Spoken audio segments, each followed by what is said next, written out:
کیا آپ جانتے ہیں آج کا افغانستان، تبت، نیپال، بھوٹان، برما، سری لنکا، بنگلہ دیش، پاکستان اور انڈیا جو کبھی ہندوستان کا حصہ ہوا کرتے تھے۔ ہندوستان دنیا کی 25% مینوفیکچرنگ کرتا تھا۔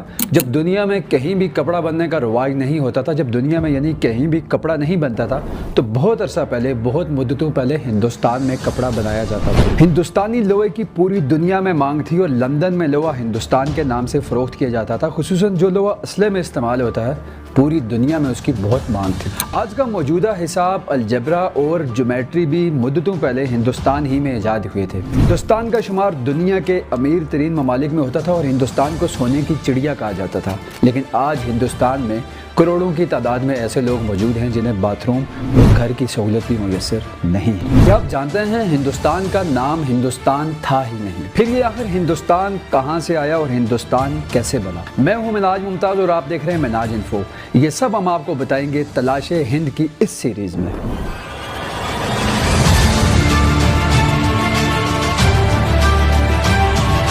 آپ آزاد ہیں۔ At the stroke of the midnight hour, when the world sleeps, India will awake to life and freedom.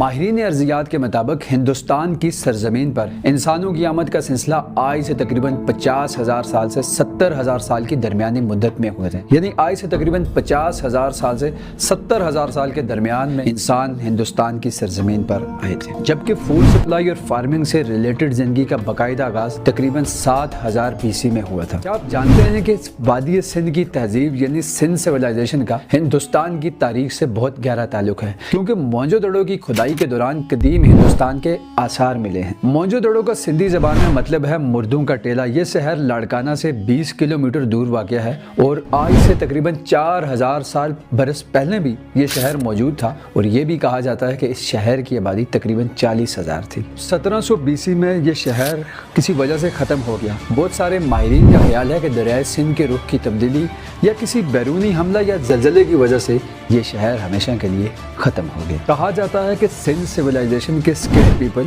اپنی چیزیں مارکیٹ میں سیل کرنے کے لیے تیار کرتے تھے۔ سویلائزیشن کی بنی ہوئی چیزیں دریائے دجلہ اور دریائے فرات کے کنارے سے ہوتی ہوئی مارکیٹ میں سیل ہوتی تھی۔ دریائے دجلہ اور دریائے فرات آج کے عراق میں بہتے ہیں۔ سندھ سویلائزیشن ایک ترقی یافتہ تہذیب تھی۔ اس بات کا اندازہ ہم اس سے لگا سکتے ہیں کہ سندھ سویلائزیشن کے ملنے والے کھنڈرات میں سونے، چاندی اور تانبے کے برتن سے ہم اس بات کا اندازہ لگا سکتے ہیں کہ سندھ سویلائزیشن ایک ڈیولپمنٹ تہذیب۔ اس کے علاوہ شہر کی سڑکیں بھی ڈیزائن کے مطابق تعمیر کی جاتی تھی اور واٹر ڈرینیج کا پورا سسٹم تھا اور ان نالیوں کو صفائی کرنے کا بھی بندوبست تھا۔ سب باتوں سے ہمیں اس بات کا پتہ چلتا ہے کہ یہاں پہ ایک پراپر گورنمنٹ تھی۔ جب یہاں پہ سیلاب آ جاتے تھے تو شہر کی گلیوں کی تعمیر ایک مکمل ڈیزائن کے تحت ہی ہوتی تھی۔ دوستو، سندھ سویلائزیشن ایک ترقی یافتہ تہذیب تھی اور یقیناً ترقی کے اس جگہ پر پہنچنے میں سے یقیناً ہزاروں برس لگے ہیں۔ ماہرین آثار قدیمیہ سر جان مارشل، جو 1902 میں بھارت کے آرکیالوجی ڈپارٹمنٹ کے ڈائریکٹر جنرل بھی رہ چکے ہیں، وہ یہ بات کہتے ہیں اگر پورے ہندوستان میں نہیں لیکن پنجاب اور سندھ کے کچھ علاقے ایک ترقی یافتہ تہذیب کی گود میں پرورش پا رہے تھے۔ سندھ سویلائزیشن کا انجام کیا ہوا، یہ کیسے ختم ہوئی، یقین سے کچھ نہیں کہا جا سکتا۔ شاید یہ کسی بیرونی حملے کی وجہ سے ختم ہو گئی ہو یا پھر کسی سیلاب کی وجہ سے، کیونکہ دریائے سندھ ہمیشہ اپنے سیلاب کی وجہ سے مشہور رہا ہے۔ ہندوستان میں آج بھی ایک بحث کی جاتی ہے کہ ہندوستان میں سب سے پہلے کون لوگ آئے تھے۔ کیا ہندوستان کے سب سے اصل باسی آرینز ہیں یا ہندوستان کے اصل باسی ڈراویڈینز ہیں؟ یہ سب ہم آپ کو بتائیں گے تلاش ہند کی اگلی ایپیسوڈ۔